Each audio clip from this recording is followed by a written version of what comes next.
Good morning, everybody. Really nice to see people joining us.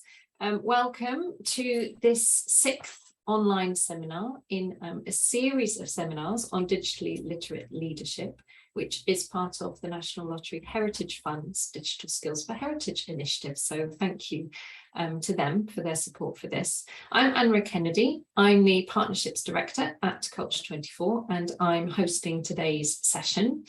So a little bit of housekeeping before we start. I think people are still coming in, which is great. There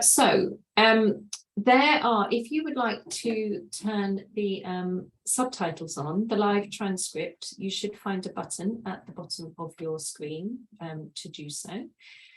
And the next thing to tell you is that we are recording this session, and that is so that we can share it afterwards, but that recording only features the speakers because we can't see participants' faces, sadly, for us, but that means it, so you won't be featuring in that recording, so don't worry about that. Then so we've got 3 fantastic speakers. I'll tell you a little bit about those in a sec, but we're going to hear from each of those in turn, and then we've got a good long chunk of time for questions and discussion. And at the bottom of your screen, you will see a Q&A function. So if you have questions for the panelists, please put your questions into the Q&A. And you can also vote up other people's questions, and that can really help me if we get deluged with questions. If you vote up questions that you are particularly interested in hearing the answer to from other people, then we can prioritise those if we're running out of time. And there's the chat as well. So some people have started saying hello in the chat already, which is fantastic. So do introduce yourselves in the chat. It's really nice to know who's here. So there's that chat slightly different from the Q&A. I think those are really the key housekeeping elements. So the last thing to say is that for anyone who can't see me, I am, just a very brief description, I am a middle-aged, blonde-haired white woman wearing glasses and a flowery blouse. So that's me. My pronouns are she, her. So our speakers. I'm going to ask our fantastic speakers to just quickly put their cameras on because I want them to give you away. There we go. That's brilliant. So we've got 3 very wise owls talking to you today. I'm really excited to have these 3 with us. So we've got Bridget McKenzie, who is a cultural consultant and an environmental activist, and she wears many hats. The 2 main hats she's wearing today are her Climate Museum UK and Climate Declares Emergency hats, and we're going to find out much more about Bridget's work in a minute. Thanks, Bridget. And then we've got Claire Buckley, who is joining us. Claire is an environmental sustainability expert, and she's joining us from the non-profit that I'm sure many of you will be familiar with, called Julie's Bicycle. And again, we're going to hear much more about Claire's work soon. And then we have joining us from Scotland, which is fantastic. So I'm right down, very far away from you, Ruchir. I'm down on the south coast of England. But we've got Rajya Shah, who is the Director of External Affairs at the Scottish Wildlife Trust. So great to have you 3 with us. We're here to talk about digitally literate leadership. Through this series of seminars, this is the 6th one, as I said, we've tackled several different key topics because, of course, heritage organisations, heritage leaders are working within that bigger societal picture. And we have chosen the topics for these seminars in consultation with leaders really carefully, because these are the things that we hear that leaders are concerned about and are looking for guidance and support around. So we're really looking forward to having a good conversation around this today, because today our focus is the role of digital and the role of digitally literate leadership in heritage, for heritage organisations, particularly the medium and the larger heritage organisations. It's that role that digital can play, does play, should play, could play, when it comes to tackling the myriad issues that we're all facing around the climate emergency.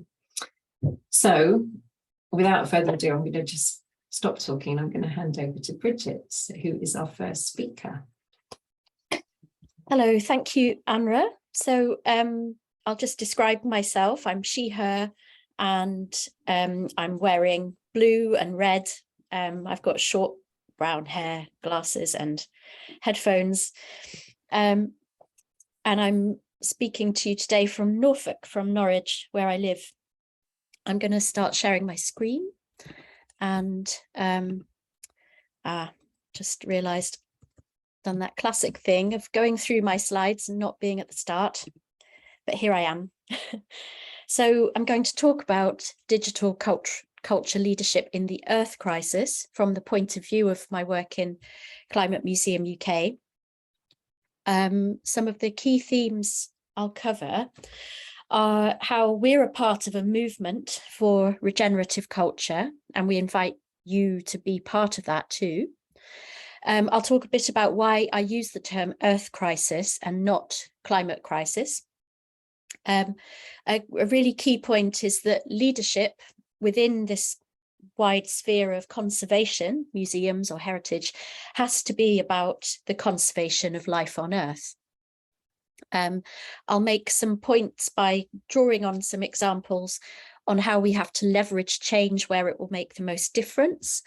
And I'll focus a bit then on how we might engage with audiences, because my background is, museum education, learning, public engagement, and less so about the kind of operational back of house digital strategy or sustainability strategies. So I'll be making the point that we need to focus less on communication for cultural consumption and more on activation for change. So a bit about Climate Museum UK. We were registered in late 2019, so we're still very new, considering that COVID really hampered our evolution. But of course, the transition of a lot of cultural engagement to online interaction in that phase has actually helped in a way. We're an experimental museum, so we're really asking questions about what museums are, and we're stirring and collecting responses to the climate and ecological emergency. And a key part of our structure or nature is that we're a distributed museum of creative people based across the UK, connecting and working online, but also in our local areas.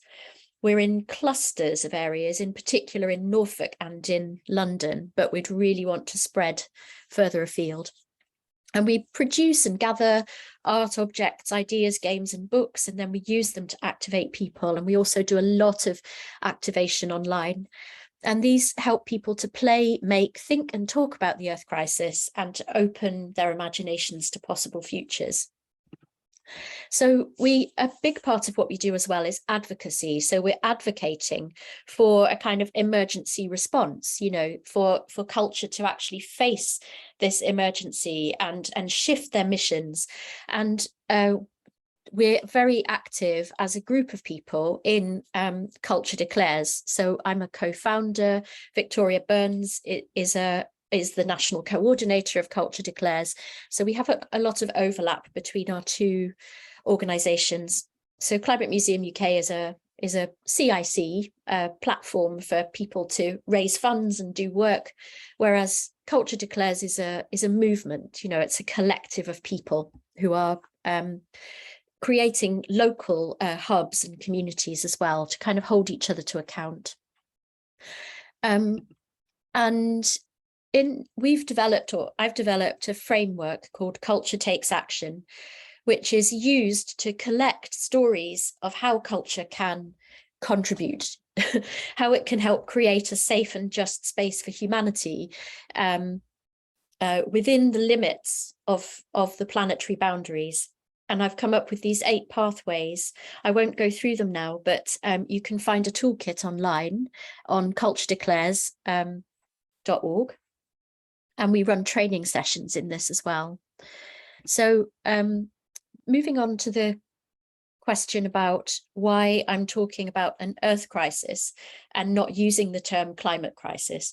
So I do use terms like climate change, climate breakdown, but within this bigger frame. And I think that we always need to talk about, you know, the planetary emergency, rather than just focus on carbon and climate, because quite often climate change is used as a cover-all term for this much bigger picture.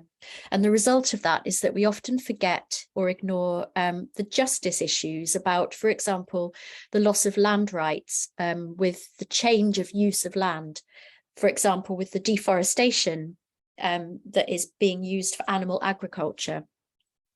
So we forget about the intersections of all of these factors as well. So I've come up with this framework, you know, to help you think about the carbon tunnel vision that has really dominated our discourses around the environment. And it's not that climate isn't important, it's that we need to understand the bigger picture.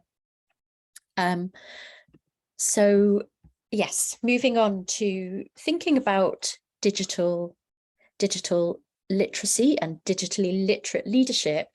I was thinking about this and was thinking about what are the different frames of leadership within the heritage sector. And at the centre, I thought essentially literate leadership is about wisdom. It's about being informed by, you know, by morals, by purpose, by you know, a sense of being informed by data and to help you be efficient. It's also about being informed by audiences and what people need and what wider communities need. So all of these kind of themes of engagement, sustainability, efficiency are all really vital. And digital leadership sits generally at the moment in this corner of efficiency, supporting, you know, financial leadership, engaging with people, educational leadership. But I'm suggesting that in an earth crisis, it needs to move right across so that literate leadership is absolutely digitally enabled and informed by regenerative principles, so that in future, the heritage sector is primarily driven by ecological or ecocentric leadership. So this involves really very clearly understanding what's wrong and what's possible. And this is my attempt to sum up essentially what's wrong. We are perpetuating our cultural sector is perpetuating and operating within a degenerative culture based on extraction, competition, consumerism, and limitless growth. And we need to move towards a regenerative culture of restoration, cooperation, gifting, and abundance. And so, you know, I just think the museums and heritage world has a huge amount to contribute. So the role of museums in, you know, creating these narratives of a degenerative system. I mean, I can share these slides and you can look at this in more detail, but there are many ways in which museums are part of this overarching use of technology as a means of control, you know, of educating people and creating particular mindsets. So we need to shift from these kind of degenerative mindsets where, for example, economic growth is seen as normal, you know, the normal goal of any activity. And we need to shift from that. So another thing is that we have to be mindful of digital colonialism. So for example, you know, the invisibility of Indigenous people in data sets and museum collections. And we also have to be really aware about the whole notion of extractivism and how it's accelerated. And it's not just about extracting minerals and coal, it's also about extracting people's heritage, their rights, and their data, for example. So I said I would talk about as well how we have to leverage change where it really matters. So I want to slightly challenge the notion that digital sustainability is about, reducing your carbon footprint. That is absolutely vitally important. But we also have to be aware that financial investments are really important too. So big digital agencies like PayPal, Meta, Google, Disney are the impact, the emissions impact of their financial investments is 100% more than the impact of their digital activities. So be aware of that, that financial investment has a huge impact. Another factor is about how the digital sector can pull the cultural sector into this whole world of being open for purpose. There's so much emerging right now that we can be inspired by. So, for example, there's the Open Future Coalition that is all about supporting organizations that are for impact. There's the Dark Matter group who are exploring ideas about radical generosity. There's the Open Climate Campaign that's about sharing of research outputs. So these are kind of Earth crisis informed initiatives, but part of a wider set of work that's all about creating a radical commons. And really the culture sector has to be part of that. And just moving to my conclusion for the final point, which is really about how we need to think about audiences in terms of active citizens and to help them actually cope with the severity and uncertainty of this Earth crisis. This is Renee Lertzman's golden trine of behavior change, which she explores. She's a psychologist, and she explores how people respond to this overwhelming story of the Earth crisis with three main responses. The first is to react with denial. You fail to explore the truth. The second response that emerges is disavowal. You just can't make sense of it. It's too big, it's too overwhelming. It conflicts with your expectations and desires. And then the third, as people start to acknowledge the science, they start to rationalize and they jump to action, the sort of ameliorative therapeutic action that makes people feel they're doing something. And so she puts at the corners of the triangle ways that we might actually help. And I'm interpreting this in terms of how museums and heritage can help, enabled by digital leadership. So looking to the past, we can help people learn and discover truths and histories of extraction that led to the Earth crisis and actually support a reparative sense of justice. Focusing on the presence, we can make sense of people's emotional and social response to the emergency and support people to be caring and resilient. And looking to the future, we can help people take action and grow their appetite for change and support this regenerative culture. I have a couple more slides, but I think I'm going to stop there as I'm running out of time. So yes.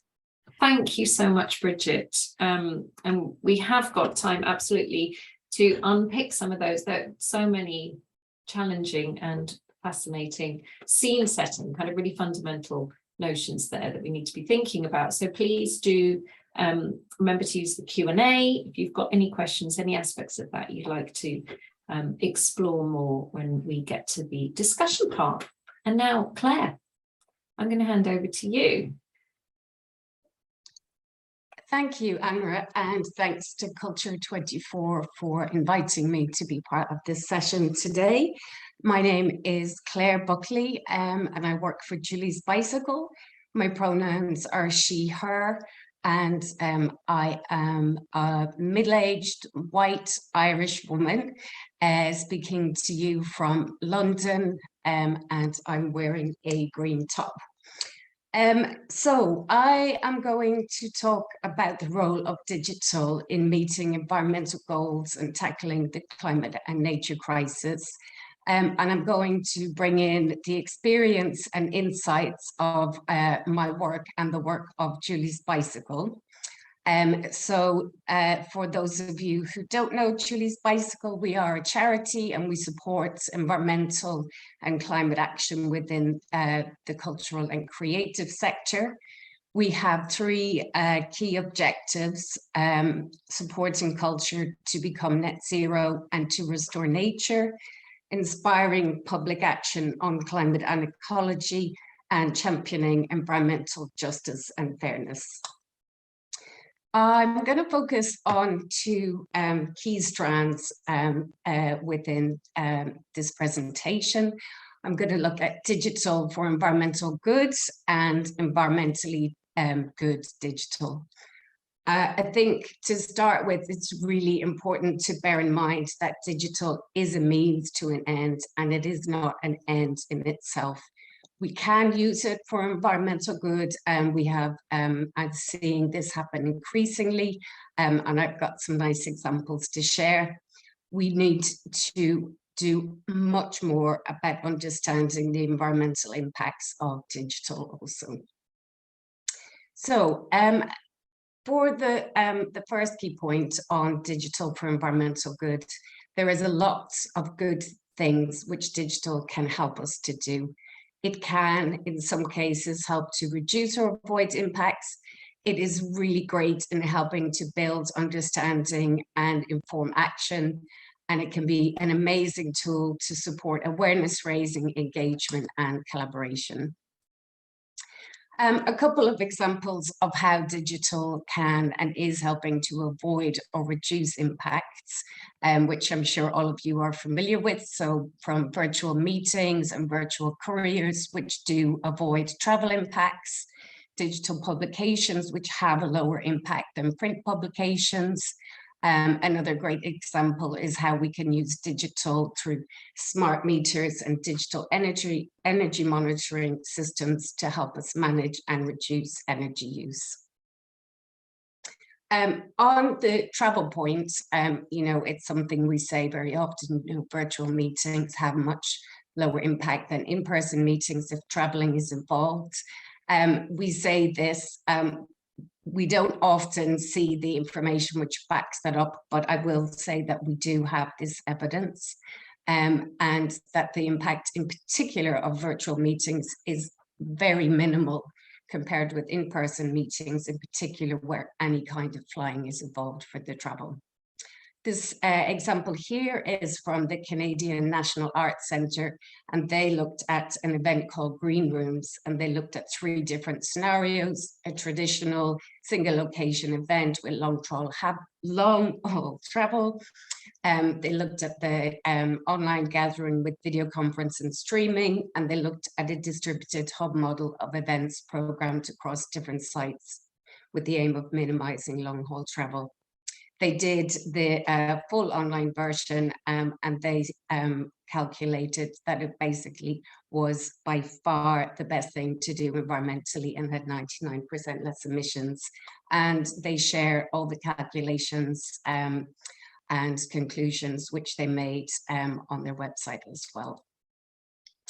In terms of how digital can help us to build understanding and inform action, this is an example from a fantastic company called Map Hubs, who we've done some work with, and they use digital tools, real-time and near real-time information to look at what is happening in terms of deforestation around palm oil and forestry activities, and use that information and share that information to support activists and to support action. Another example is from ourselves, from Julie's Bicycle. We have a set of tools, the Creative Green tools, which are free carbon calculators, and they've been going for a long time and have really been a first key step for many, many organizations in understanding their impacts. The tools are also used by Arts Council, national portfolio organizations, and every year we look at that information, feed it into Arts Council England's environmental reporting, and it has been a really invaluable source of information feeding into that program. And more recently, we've also been looking at how to develop those tools to get some e-learning to go along with that. So that's a very exciting digital development for us. We now have a digital lead for the first time, which is fantastic, and a team of people who are looking really at how we can use digital ourselves to have even greater impact. Another really interesting example is the networked condition, which is the result of a collaboration between 3 arts organizations: Fast Familiar, Abandoned Normal Devices, and Arts Catalysts, part of an accelerator program we deliver on behalf of the Arts Council. And they have looked at digital artwork, digital events. They've done some amazing case studies, and they have also developed a tool for carbon footprinting live streamed events, artworks, and projects. And it has had a really great resonance and has had great uptake within the sector as well. Fast Familiar is one of the partners in the network condition, and they create audience-centric theatre. And they have a whole strand around climate action using a lot of digital engagement as well. Do What You Must is one lovely example of one of their projects, which is scenario-based digital tool to model better decision-making in the face of the risks and uncertainty around climate change. Another very different example, we were involved in the Green Libraries Partnership. And Nature Visuals is a pilot project between Natural England and Hampshire Libraries. And what they are doing is piloting an approach to connect communities and urban areas to nature, supported by a digital map. And they have a very strong focus on disadvantaged communities within that pilot project. And then from more from the visual arts world, makers of Imaginary Worlds have developed Home Zero, which is a mixed reality installation bringing real people, real experiences, and virtual tools together. It's been co-designed with Nottingham families, and it's about engaging families to imagine a sustainable future and think creatively about how to make change and positive environmental change happen starting at home. And what's lovely is it has a very nice connection to the past and uses National Gallery paintings as the starting point. A very different example is a project, a digital artwork called Earth Speaker, which uses an app to inviting children to speak up for the planet and bringing their messages to adults and including European policymakers so that children can bring their messages and be heard. And this is a digital artwork by Studio Oliver Lyson, and I'll speak a little bit more about that in a few minutes. In terms of, we see lots of great ways in which digital engagement is helping to help build understanding and engage people on what they can do environmentally. In 2020, we ran a program together with Arts Admin called Season for Change. And it started as COVID kicked off, and we had to do a big switch to digital and online activities. And when we did the evaluation, what was really good was that we were able to get a good sense of digital engagement and how many more people were engaged because of the online activity, and that the artists and cultural organizations involved in it did manage to get a greater reach because of the digital activity, and that it also gave creatives and cultural organizations an opportunity to experiment more with digital engagement. And in terms of that extended reach, I did also want to say we are doing an event on the 13th of October called We Make Tomorrow. And we're doing this as a hybrid event at Birmingham Rep, but also online to extend the reach and make sure we get as many people as possible. So there's some examples of the good stuff that we can do through digital and digital engagement in particular. A few kind of key reflections on this is, don't do digital just for the sake of it. Think about first, what is it you're trying to achieve and with whom, and then how digital can help. Be inclusive in digital engagement, in particular, who are your audiences? Think about older people, people with disabilities, with no or limited digital literacy skills, or indeed access to digital devices. And think about how to make what you do as collaborative as possible, co-designing with target audiences, or making digital tools and content open source. In terms of environmentally good digital, first of all, while we may think digital is invisible, doesn't have an impact, it does. Everything digital has a physical impact. All of those network systems, devices which we use to store, transmit, and use data, digital marketing, digital comms, digital production. And we really need to be more aware of the range of environmental impacts of these digital activities and the technology which we use. 3 key areas of impact. Energy, of course, this is the one we tend to focus on, but when we think about all of the hardware and devices on which they operate, there is the huge environmental and human cost of sourcing all of the minerals and materials for that infrastructure that is needed. And then there is the environmental human cost of e-waste, which is a huge, huge problem. More digital, more technology means more devices, networks, data connection. That means more energy. That means more materials, resource depletion, habitat destruction, pollution, and more e-waste. So, and picking up on what Bridget said, it is not only about carbon, there is a lot more to it. As digital volumes grow, so too does energy use and demand. There is some good news in that data center energy consumption is growing, but incrementally and not exponentially. The big tech companies and data center operators have become some of the world's biggest investors in and buyers of renewable energy. And, for example, moving to the clouds has been shown to be a lot more energy efficient. But there is still concern about growing, that impacts will continue to grow because efficiency gains are slowing because of rebound effects, and in particular, new demands from technologies such as artificial intelligence, virtual reality, NFTs, and blockchain.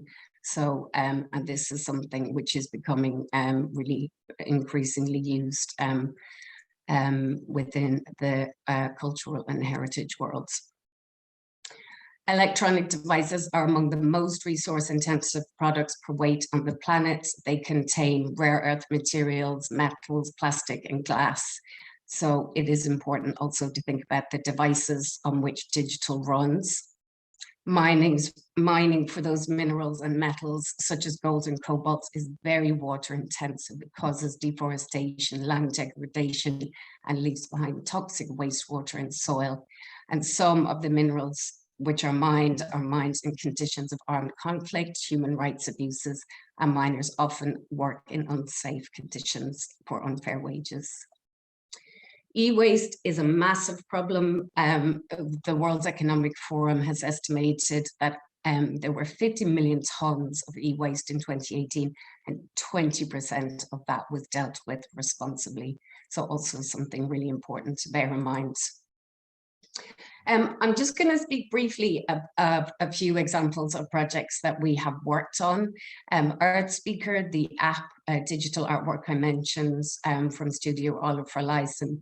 And we worked with computer experts from the University of Bristol, specialised in sustainability, to try and get a sense of the carbon footprint of this work. And it was quite a crazy piece of work and very detailed, which we could not have done without the university supports.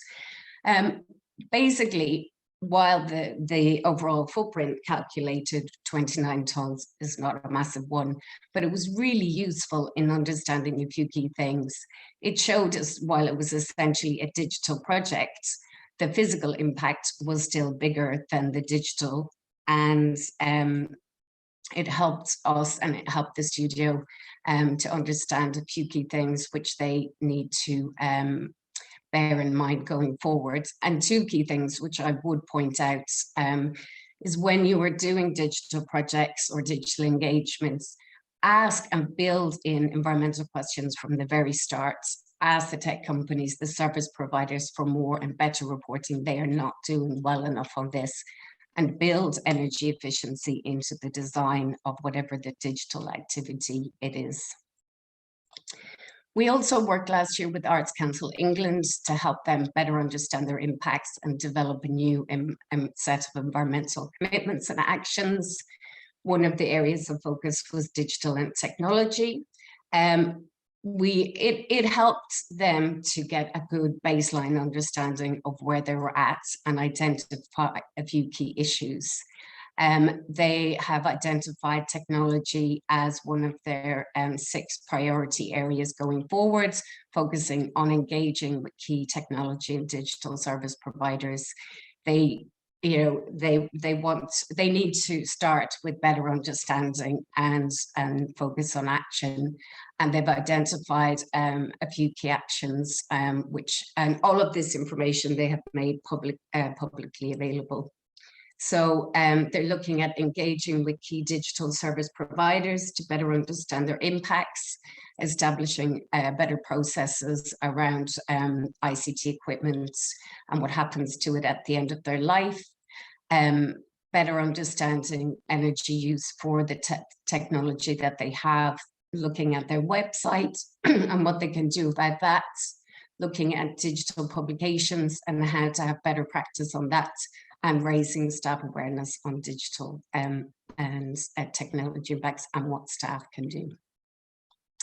So I think what's really important is that, if we see lots of great examples of digital engagement around environmental issues, but also making sure that what you do is environmentally sound.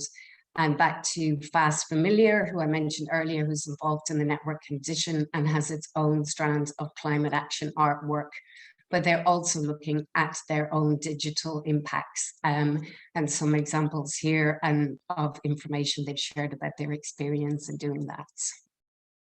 What's great to see is that there are a lot of emerging solutions and companies, digital service providers, who are trying to support organizations in doing better environmentally. Here are a few examples: Whole Brain Digital, Rajya, and Supercool. So if you are looking at this, just also remember to see what kind of support you can get. A few resources here. So we brought out guides on sustainability and digital, I think it was last year. You can access the Art Speaker reports, which has some great insights and information in it. And 2 really good resources I would recommend as well is Climate Impact Partners, Carbon Footprints of the Internet, and the Arts Marketing Association Digital Heritage Hub, which has some fantastic resources around digital engagement and environment. So a few key things to say around better environmentally good digital is: do develop your understanding of digital impacts. Don't fixate on carbon footprinting, and focus on what you can do to reduce impacts. Put a green lens as early as possible in your digital planning strategy and activities. If you have an environmental strategy, make digital a part of it. If you have a digital strategy, make environment a part of it, and make sure that people have the knowledge and skills that they need.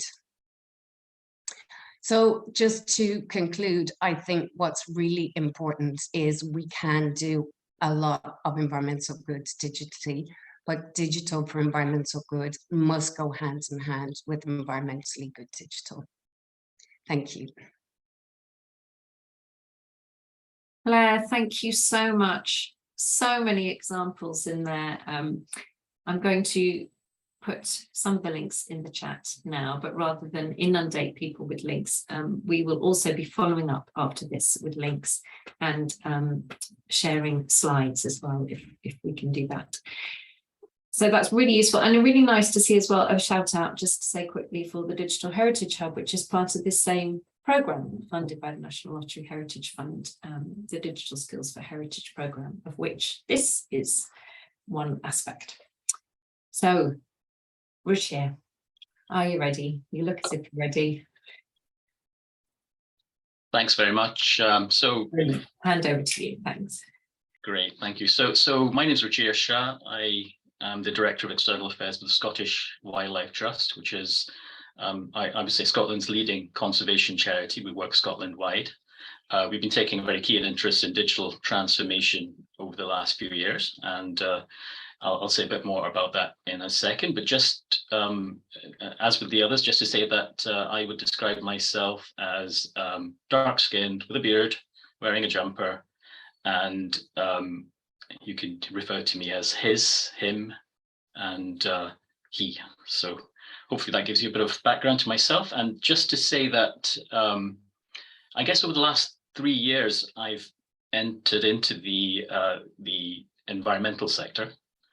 And I've not originally come from an environmental background, but it has given me an opportunity, particularly with the last 3 years and everything that's happened over the last 3 years, which, you know, has affected all of us, to give me a bit of time to reflect a little bit on the digital journey that I've been on.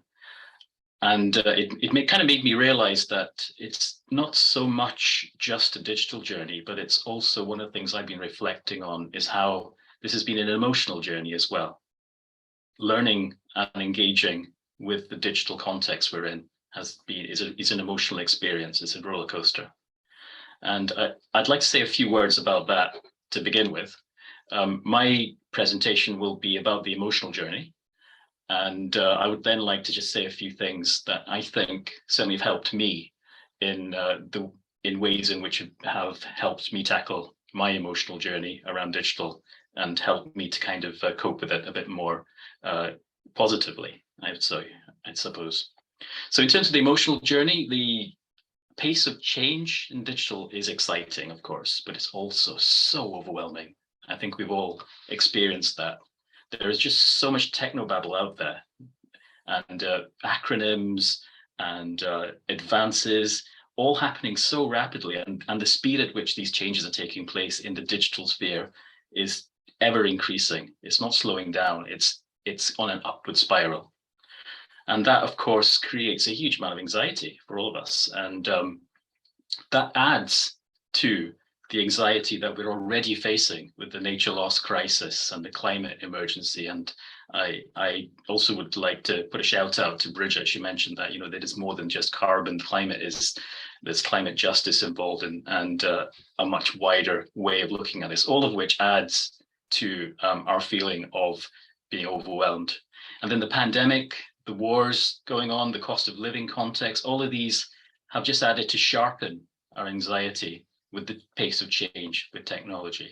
And so if there's one message I'd be quite keen to share and ask you to take away from what I'm saying today is be kind to yourself. I think part of the challenge and with the pace of change for digital is that the tension between those that are digital enthusiasts, I'd count myself as one of those digital enthusiasts, and those that are technophobes, those that don't want to have anything to do with it, but reluctantly engaging with digital. I think that has sharpened, particularly during the pandemic. And it was interesting to see in Bridget's presentation, which she presented Renee's golden triangle, and the kind of ways in which people's behavior respond in denial and so on. I would also say that certainly one of the things in our charity that we did to try and cope with some of that is we implemented what we're calling the 5% rule, where for 5% of our staff, we really supported them to pioneer new technologies, new ways in which they might use digital to change the way they work.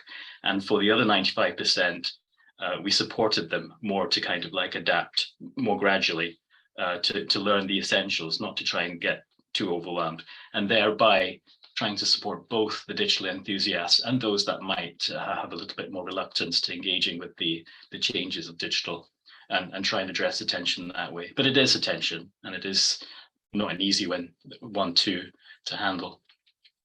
Another thing which creates a lot of anxiety for all of us is that there's a lot of money available to support digital journeys. Every funder out there is now supporting organizations to try and get on the digital bandwagon, but accessing this can be quite daunting given the jargon involved. You know, what you put in the application forms when you're applying for support on your digital journey, the competition that takes place, the anxiety that other organizations will be ahead of the game. They've got better consultants, they've got better staff who understand it more, and so on. And the expectations that it all brings up amongst those that are members of our organizations, those that are service users, those that work with us, those that are customers, those that are working in our organizations. It can also lead for those that do get support and resources to go on their digital journeys, a bit of a sense of imposter syndrome, something I felt that, am I really deserving of this? What about other organizations? And all of this leads to the fear of the pace of change. So I would say the emotional journey is one which we need to acknowledge. It's a difficult road. It's one which is a roller coaster, and it has certainly been sharpened over the last few years, certainly for me, and I anticipate for many others as well. I think ultimately, I really like some of the things that have been mentioned in the earlier presentations, particularly around opening up. Bridget mentioned this, you know, the open, collaborating more openly, reaching out to others for mutual support, sharing what you're doing. I think for me, this whole open source, open government agenda is absolutely critical for us making best use of digital in a way which would be emotionally uplifting rather than emotionally draining. So what I would like to do now is just to offer 7 thoughts on what I feel are ways to think about digital transformation that I've reflected on as a way which I believe is emotionally uplifting rather than draining, and can help us on our digital journeys. So the first one thought is a subtle shift, but rather than thinking about digital as something which needs to be tackled or dealt with, you know, an action item on the meeting agenda, how about we shift it around so that we think about digital in the same way we think about the political context we're in, the funding context we're working in. It's a digital context. We're leading, we are leaders in a digital world. How does that change what we do? How does that change how we approach things? It's not about what can be delegated to the IT department or what we can buy in from a consultant or what we can bring in. It's more about how we lead, and in a shift to a digital being the context. Second thought I have is about, it's all about people ultimately. Digital is quite often conflated with technology, and technology is a driver. That's where the digital comes from. But I would say that this is very much about change in the social, cultural, and organizational aspects of what we do. They're just as marked and prescient as innovations in technology. At the end of the day, it's the people change that is what is at the heart of all the challenges of the digital journeys we're going through. And I think this has been sharpened certainly by the pandemic, as we realize that it is not about the proliferation of platforms or technologies and so on. It's about how people react and change to digital. That is the key point and the main part of this this agenda. Third thing I'd like to mention is that it really does help in our journey on digital if we, at the top of our mind, we're mindful about equality, diversity, inclusion. The digital inequality divide is widening. Those who have access and those who do not. As everything goes online, it is becoming much sharper, and there are many people losing out. So equality, diversity, and inclusion must be at the heart of every conversation we have about digital transformation. And there are challenges to this. If you think about machine learning, one of the hallmarks of digital transformation at the moment, the bias that's involved in that, because machine learning sucks up huge amounts of data, which in the end ultimately reflects the kind of ways in which our world operates. So it reflects the kind of biases that are inherent in the ways we do things. And this in turn creates challenges to equality, to diversity and inclusion. So we need to be aware. We need to be aware and mindful that digital in itself is not necessarily a good or bad thing, but it can encompass various biases that we need to be aware of. This is one which I've been reflecting on quite a lot, which is about, I think in this kind of new world we're in, the digital world we're in, it's no longer about having the answers anymore. It's about asking the right questions. And I think recently, one example I would draw on is in the world of artificial intelligence.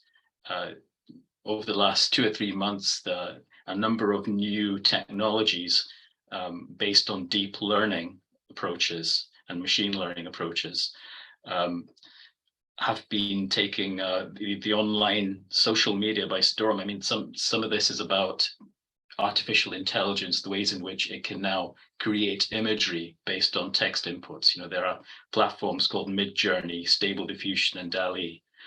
These platforms, you basically write in some text, like show me a brown horse galloping in the clouds on a distant planet, and it'll come out with some amazing imagery which nobody has ever seen before, just has never existed before, based on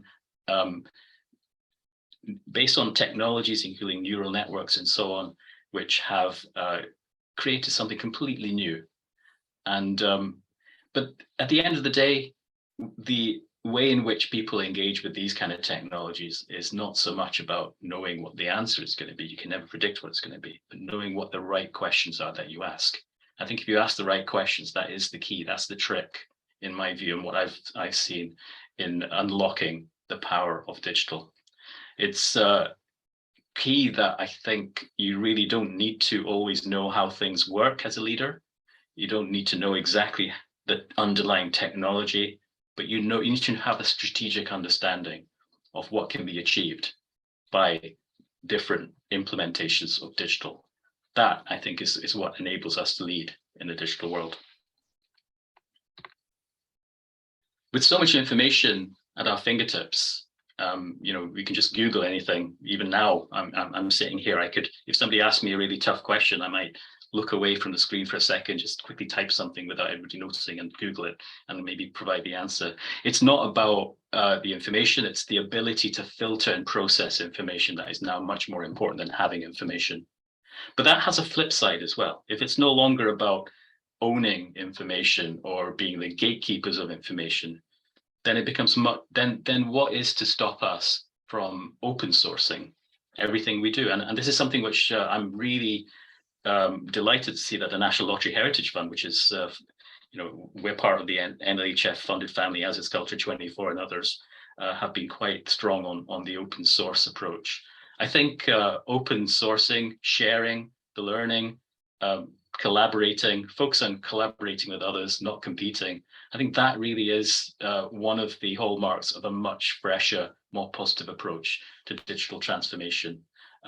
And in the bottom right corner there on the screen, you'll see one of the resources that the Scottish Wildlife Trust has produced in collaboration with Nature Scot, which is Scotland's nature agency, is the Digital Explorer, which is a compendium of resources out there that we're aware of, that have been openly shared, that anyone can draw on. So if you go to digitalexplorer.info, you can see that that is our gateway to all the information, certainly, that we've picked up in our few years working on supporting digital transformation within the wider environment sector in Scotland. But it has resources that go beyond Scotland as well. So please do have a look at that if you get a chance. But again, it's this collaboration and open collaboration. I think that is quite key then. I know that this was picked up by the speakers earlier as well.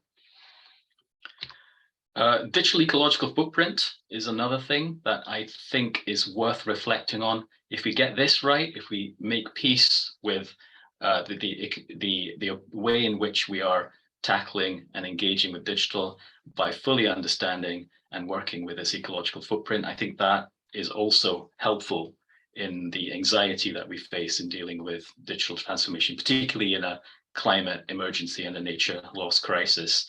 And I thought Claire, in her presentation just before mine, she did an excellent set of slides and information on the ecological footprint of digital. Digital transformation is certainly not net zero, and it brings with it its own ecological footprint. I mean, as Claire mentioned, there's energy intensive data centers, wasteful algorithms. A lot of the blockchain implementations currently are still very energy wasteful. There's a lot to be mindful here in terms of how we deploy digital technologies. And again, if we understand it, if we acknowledge it, and if we tackle it, it'll make us less anxious about using it as well. So my final point is, if we are going to be leading in a digital world, then we do need to be a lot more flexible and adaptable. And I think this flips back to what I said earlier about being kind to yourself. We need to get the balance right around risk and agility. There's a lot of talk in digital circles around agile working practices and so on. But at the end of the day, you can boil that down to the need to be flexible and adaptable. It's no longer about having a very detailed plan about what you're going to do over the next few years and just sticking to it rigidly. We have to change the way we approach how we lead. And that is part of the importance of leading in a digital world. And that flexibility, I think, is one of the most important ways in which we can not be totally overwhelmed by the digital journey as well. So those are a few thoughts, 7 thoughts I thought I'd share with you. I'm sure there are many more ideas and thoughts out there. And of course, very happy to engage with your ideas and questions as well. So thank you very much for the opportunity to present this to you. Oh, thank you so much. Another really fascinating talk. And again, so much food for thought. Thanks very much, Ruchir. Right, can I invite you and Claire and Bridget to turn your cameras on, and we will have a discussion and we'll look at some of the questions. So we've started getting some questions in the chat. We'll start off, I think, and hopefully we'll get more for you attendees. Have a moment to cogitate and digest, and then get your questions into that Q&A. I'm just going to go to one that Claire had typed, but I'm just going to ask this one. One of you had asked, Claire, did I hear that right? In your case study, did you say that the comparison between a traditional face-to-face meetup had 99% less environmental impact than an online one? Sorry, can you clarify? Thanks, Claire. Sure. I hope I didn't say it wrong in the presentation. Don't worry. Confusing people. Yes, so what they did, basically, the National Arts Centre got somebody to look at these 3 different types of ways of doing a meeting, and they saw that the online meeting was basically 99% less emissions than doing a traditional conference with people coming involving long haul travel, because it's an event in Canada, which is such a huge country, and people coming flying. So the online version was way less impactful, looking only at the carbon emission impact, it has to be said. And I put the link in the response, because the National Arts Centre made all of that information available, which I think was a really great thing to do as well. Fantastic, thank you. We'll share that link with the follow-up, along with all of the other links. And you've got people's practical brains going, Claire. So another practical one. What would some key questions for system providers be, for example, when setting up a digital project to ensure low impact? That's from Tina. So I think we maybe just to say we've been working with the Space recently, who commission digital art projects, and we've had some really interesting conversations with the group.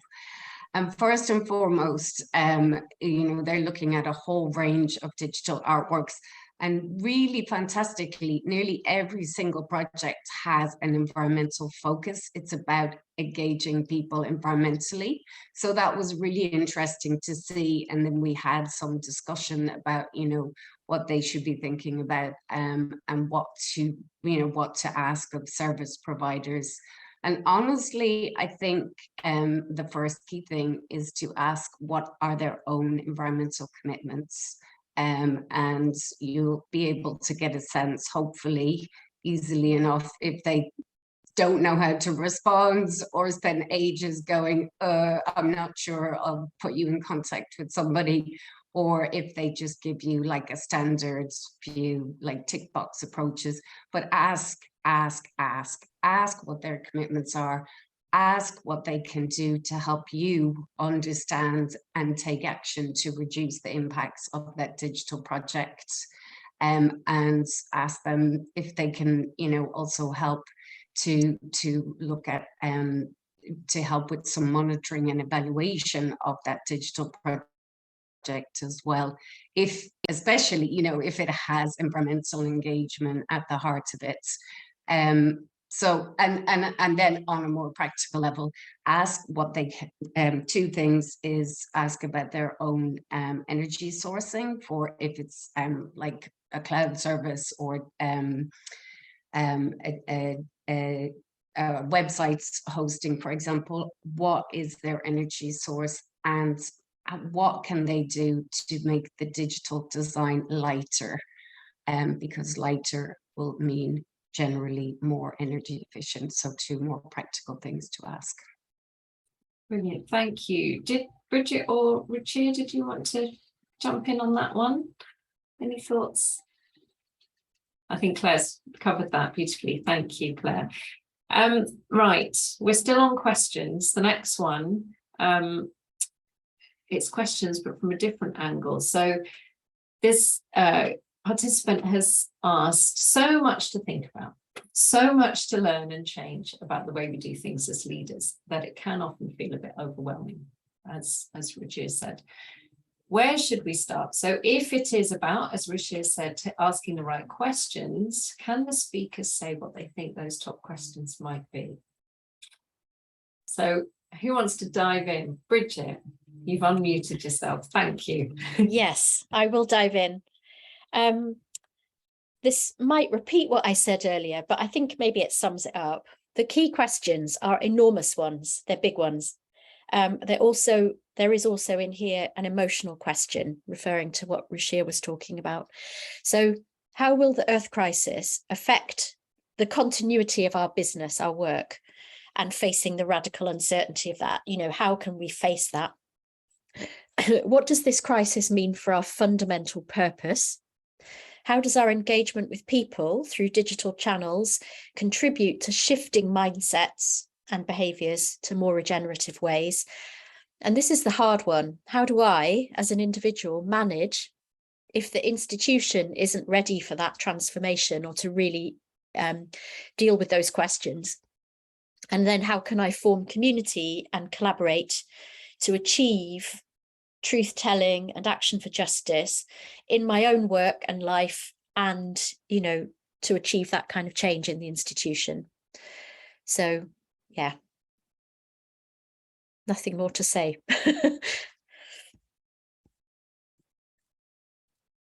Sorry, couldn't unmute myself for a moment. Thank you, Bridget. Same question to Ruchir. Let's see. I suppose I would split it into two classes of questions. This is the strategic questions. I think, like Bridget mentioned, what am I hoping to get out of this journey? Who am I speaking to? How do I know that this will have a positive impact on equalities? All those different things. How can I make sure this is human-centric and people-focused? But then there are also the very, very practical questions that you can, for example, when you go in a search engine, you're trying to find out about a particular digital approach, or you're trying to understand how you might achieve a particular aim. What you actually ask and how you phrase it will give you a very different type of answer, and will lead you around a different path. And it might not necessarily be the right answer or the wrong answer, but it'll take you down a particular direction. And so what you ask is in many cases much more important these days, I'd say, than what the answers are even. I know that sounds a bit weird, doesn't it? But it's true. I mean, you know, anyone who goes if you use a search engine, or if you go and ask a consultant, or if you go and ask your colleagues, or ask a question in a conference, how you frame your question sets the agenda and tone for what's to follow and where your energies go. So I think there's a practical element as well as a strategic element to the kind of questions you can ask. Thank you so much, Claire. I think just to add, I think with environmental action, it can feel quite overwhelming. And then you've got digital, environmental, where do I start? I do one thing that we do quite often with organizations is try and start with a particular project or activity where you can get some learning also, and say, you know, for example, the work we did with the space commissions, it's like, okay, you've got a particular project or a particular activity, and start with that and get you know, start asking questions and put it in a bite-sized chunk, and then you will get some learning from that. I think that was also the experience very much we had with the Earth Speaker projects. A lot of the work of Oliver Lyson is very, very environmentally focused, but they really wanted to better understand the environmental impacts of it. And doing that one project in particular was really helpful to inform their thinking going forward. So if you are feeling overwhelmed, you know, how do you eat an elephant? You know, take a piece of something that you feel is more manageable. Start with that, but make sure that you take the learnings from it across other activities. Thank you, Claire. And just to pick up on what Bridget was saying about building community and that sense that is so important, I just wondered if, Ruchir and Claire, has that been something that you have found, you know, that's part of your practice and that helps you personally deal with this as leaders in the sector, and any tips around how you do that? Who wants to go? Ruchir. Okay, is it who unmutes first? Right. Yeah, I suppose community is really key for particularly in the digital sphere. We can now set up forums, and one of the things that we've done in the Scottish Wildlife Trust is we've worked with others to host the Scottish Nature Finance Pioneers Network. Now, nature finance is a huge agenda, billions at stake, and lots of money pouring in. You know, all the corporates are now trying to, and there's dangers of greenwashing behind and everything else. So it's a huge area and can be very overwhelming. By setting up a forum and a network around what we're calling Nature Finance Pioneers in Scotland, we have around 316 people part of the network now, right across sectors and backgrounds and so on. For me, it means that I don't now need to go and read lots and lots of reports all the time, because people come forward and things get surfaced through the network. It's a huge time saver. And it's also a very effective way of building new partnerships and collaborations and seeing what different people are doing out there. So community is absolutely critical and crucial. I mean, a community both in the community of practice sense, but also communities in terms of the local community sense as well, I would say, because one of the things certainly in Scotland that we're quite aware of is the community land issue and people's participation in some of these agendas and things being done to communities and so on, and diversity within communities and all of those aspects. And I think all of that is kind of tied very closely here to digital as well. Also bearing in mind the dangers of digital in dividing communities as well, and digital exclusion and digital divides and so on as well.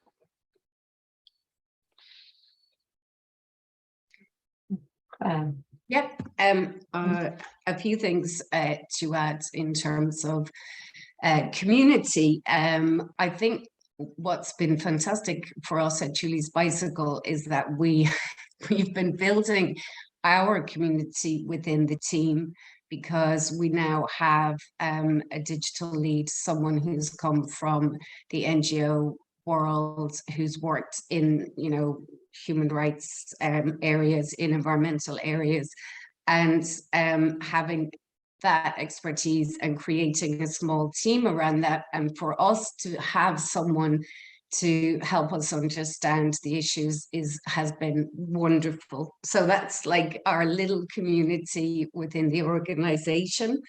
We are also really trying to work more with the community of people who use and access our digital content, and finding out what they think and how they use it and what we can do better, so to be more collaborative. What's been fantastic also is working with digital experts. I have learned so much, for example, working with the University of Bristol. They have some amazing experts on technology, digital and sustainability. So being able to connect with that, and I think and hope that they also learned an awful lot about working with the creative and cultural worlds. And I think what we're seeing also is a community of artists and creatives and cultural organizations. Interestingly, I would say a lot of the small ones who are doing some really interesting things, like the Network Condition Project, which is a collaborative project and has led to all other kinds of collaborations. So that community is really exciting. And, you know, in the smaller organizations then have that ability sometimes to be more agile and more nimble and to take a bit more risk. So I think there's different types of communities within what we're doing around digital. Thank you so much, Claire. Do you want to expand on that a little bit more, Bridget? I don't know if this is true or not at all, but the impression that I get sometimes that there can be that disconnect within that cultural sector umbrella, sometimes between arts and heritage. And part of the reason this panel is so great is because we're bringing together arts and heritage organizations. I'm just wondering if the kind of networks, that community that you were talking about, so just thinking about how our listeners who are primarily in heritage, you know, how they can, any more tips on, or sort of practical example, how they can get involved in these communities? I think that the heritage sector in particular has been maybe a bit more hierarchical. You know, there are bigger institutions than the arts. It's not entirely true, but I do think that hierarchical structures can be immensely frustrating for, you know, responsive change in a rapidly changing world. And I think that that's the kind of, you know, that's where people really need to start creating a greater sense of horizontality and dialogue within institutions. And if they can't, then they have to kind of take it out, you know, and do it elsewhere and try and sort of influence it from the outside. So, you know, well, I mean, if you're not in it, you know, the museum's computer group, sign up with Culture Declares, you know, because there are local hubs forming where you can connect with other people who are doing practical things together to reduce their footprints and engage with audiences. So I don't know, I'm hoping you're going to ask the next question that Jane has asked about human focused approaches, because we can segue into that really. I absolutely was. Next one. So that's from Jane, our CEO here at Culture 24, who's interested in the panel talking a bit more about the importance of a human-centered approach to all of this. And I think her ears have pricked up because we do take that approach at Culture 24. So she's excited to hear it talked about in terms of environmental impact. So yeah, Bridget, do you want to do the segue? Yeah. So the segue. So I don't emphasize a human-centered approach. I am starting now to use the term pluricentric, which has been introduced by the IPBES. Ruchir might know about this. They've produced this report on how we assess the value of nature and heritage. So they've come up with these frames, and they say we need to move from being ecocentric, or we must move from being anthropocentric, which is human-centered, to being not just ecocentric, but pluricentric, which is about acknowledging the multitude of life forms and how we're all interdependent, and how and acknowledging, you know, the important role of nature-connected people. So being human-centric is not just about within the narrow frames of how we see our own society and our own, you know, way of living. We have to broaden and open out much more. But, you know, within that, we can really only take action within our local places and within the human relationships we have. So human-centric sits inside being pluricentric. Yeah. Fascinating, absolutely fascinating. And actually an idea that I only first came across last week at the GEM conference, Group for Education and Museums conference, was having a chat with someone about it there. So it's, yeah, that idea of being pluricentric definitely coming through. Any thoughts, Ruchir or Claire? Have you, Ruchir? I quite like that, actually, pluricentric. I think it makes a lot of sense. I think we have to look at everything in context, and I think it's very important to see what we're doing in digital through a human lens. We need to see that, but we also need to look at what we're doing through digital through an environmental lens and through an economic lens and through a planetary lens. There's so many different ways in which we need to look at this, and it's just different layers, isn't it? And trying to make sense of that can be quite difficult. So, but I think if we look at it through these multiple angles, I think the picture we build up like a hologram is so much richer. So I completely agree, I think, with what Bridget has said. Yeah. I think the only thing that I would add on that, and it comes back to something Ruchir was saying earlier, is can't do digital without people, you know, and like if all of the examples of the digital engagements initiatives I gave, they all involve people, and ultimately engaging people in the co-design of digital engagement, I think, is really important. It's something we're also trying to do. We saw it with, yeah, look, I guess, you know, the people who you want to reach and engage with need to be involved in that process, if you can, in the design process, and also finding out what difference it made to them. I think that's, you know, it's all about the people, and, you know, also making sure that people who are leading on these projects have the skills and confidence to be able to, you know, not be experts, but at least, you know, feel confident in understanding what the issues are and being able to ask the right questions. I think that's really important. Yeah. I say that as somebody who has come on a long journey, digitally speaking, over, in particular, I'd say over the last few years. Yeah, thank you. That's such an important point about, especially around our leaders having enough literacy. They don't have to understand the tech necessarily, but they need to have that understanding. It's our responsibility as leaders now to have that understanding around digital literacy. So just on a little bit related to that note, we've got a question from Beryl in the chat for Ruchir, which speaking to your Wildlife Trust work, I think, as someone who's concerned about animal welfare, how can I connect digital leadership and animal welfare? I think it's worth possibly clarifying that as a wildlife trust, as a nature conservation charity, we're more concerned about habitat welfare. So it's about habitats and biodiversity. So within that, we do have to take a management approach to particularly where there's non-native species involved and so on. So it's not just about animal welfare for us. I think that's one key distinction to make.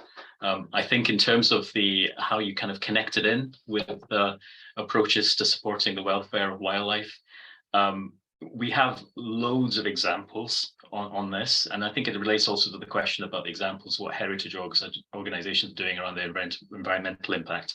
The Digital Explorer I've given goes into detail on this, but you'll see examples there of, in particular, citizen science, how we can work with people to be able to engage people in the monitoring and assessment of biodiversity. Also, remote sensing technologies, satellite observation. There's different ways in which organizations are pioneering and developing ways of using digital technologies in this space. But a lot of the most exciting ones do involve what I would say is participation and engagement, either of the public or the wider scientific community, or of practitioners or of other organizations in a collaborative and open way, particularly an open source way. I think that's where the really exciting potential lies. Thank you. And that is a perfect segue to a question I was going to ask Bridget. Bridget, you used the term radical commons earlier. Could you just expand on that a little bit more? What does that mean? Or what does it look like for heritage? Well, so it's a kind of pluricentric approach, I guess, to data, currency, land,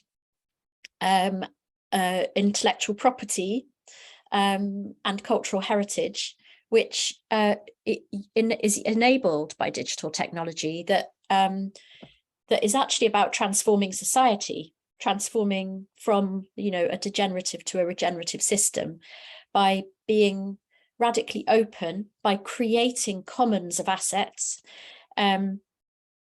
So for heritage, this would mean being a part of some of these big kind of investigations into, or big experiments in radically open data, but with purpose, really focused on transformative impact. So in terms of the heritage sector, it's not just about objects and specimens. It's actually about how they might sit within landscapes and environments and discourses about cultural ownership, so that things can be restored, back to contexts where they can be useful and meaningful and have impact in place-based settings, or in I could go on about it. It's a whole other event, perhaps. No, thank you. You've opened it up. Anything from the other two, Ruchir or Claire, on that notion of the commons, the openness? It might take us into that big question, as you said, Ruchir, around examples. Yeah, I would just like to endorse that. I think, the National Lottery Heritage Fund have made a provision for what they fund to be Creative Commons licensed, which I think is an excellent move. I think it kind of recognizes the importance of the common knowledge that we are generating together and building and iterating on together. And I think a lot of the most advanced technologies right now in AI, all the way through to some of the blockchain work and everything else, are all based on open Creative Commons type approaches. Some of the most powerful and pervasive platforms out there, such as the Linux platform, powers most of the devices that we all use, and so I think it's a positive move, but it's something that's happening without a huge amount of fanfare. What you tend to hear in the media tends to be what the big technology companies are up to, which can be quite might not necessarily be very positive towards privacy and all those kind of things. So people hear that side of the story, but the other side of the story is growing rapidly, and it's something which is worth engaging in, that Creative Commons approach. Claire. Yeah, just from our side, so the tools which we provide, for example, the carbon calculators, they use open source software, and now we have such huge interest in those tools, and always organizations, people saying we'd like to do something with them. So we are looking now at how to make that more open source, that it's that others can contribute to it, can help to improve it, and that we can make it available to others who want to go on without, going, no, that's ours. So that that's a really, really interesting, not unchallenging process, not very radical, I would say, though, but definitely something that we are exploring and looking at how we can do that. Brilliant, thank you very much. There's something here. I have a question for you around leading up. I've been quite interested in, as I said, this is the 6th of 6 sessions, and what has come through in some of the other ones, but hasn't really so far in this one, is there's been sometimes either a sense of frustration or people voicing that they have challenges with the understanding, perhaps, or the confidence of boards and executive leadership, when perhaps their literacies are not so strong, perhaps their understanding, their confidence. And we are talking about some quite radical ideas and approaches here that we're talking about developing. I just wondered if you have any tips. Well, has that been an issue? Have you got any tips for how people listening, a lot of whom perhaps will be needing to spark change and build trust and build confidence in people above them in the organisation, and perhaps their trustees? Bridget. Always ready with a comment, aren't I?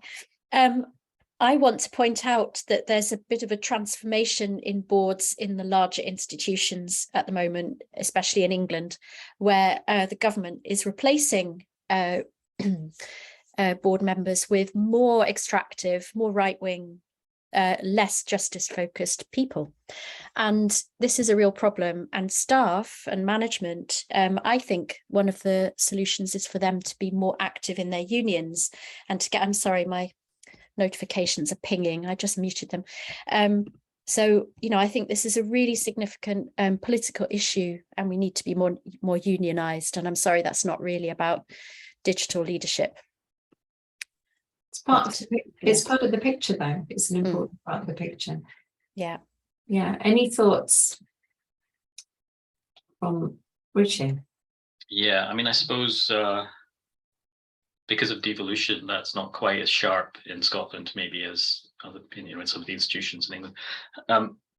In terms of trustees and boards, I suppose one of the things I found is that certainly in the boards that I've engaged with, there's a lot of positive intent coming through from board members, and I think that then gives an opportunity, an opening for executives to go and bring to the board's attention, the new approaches, new ways of thinking, which can help them to think through what they want to see and how they want to be custodians of the organizations that they're trustees of into the future. One of the things that certainly in Scottish Wildlife Trust board, for example, we've got 2 equality, diversity, and inclusion champions now on our board. No, 3 actually, 3, I think, if I've got that right. And a mix of backgrounds, ages, personalities, skill sets, all of which is so important for this. And I'm talking here about EDI, but the crossovers are very clear between ways in which you think around EDI and ways in which you start thinking differently about things like digital technology and so on. So I think being responsive is probably a quite effective way of working with boards and trustees, so that when boards and trustees themselves are quite interested in trying out new ways of thinking, if you're really responsive to it, it can just encourage that, and it can inspire them, and it can create a nice positive cycle. That's a really positive note. I've just realized it's 11:29. Sorry, Claire, we've run out of time.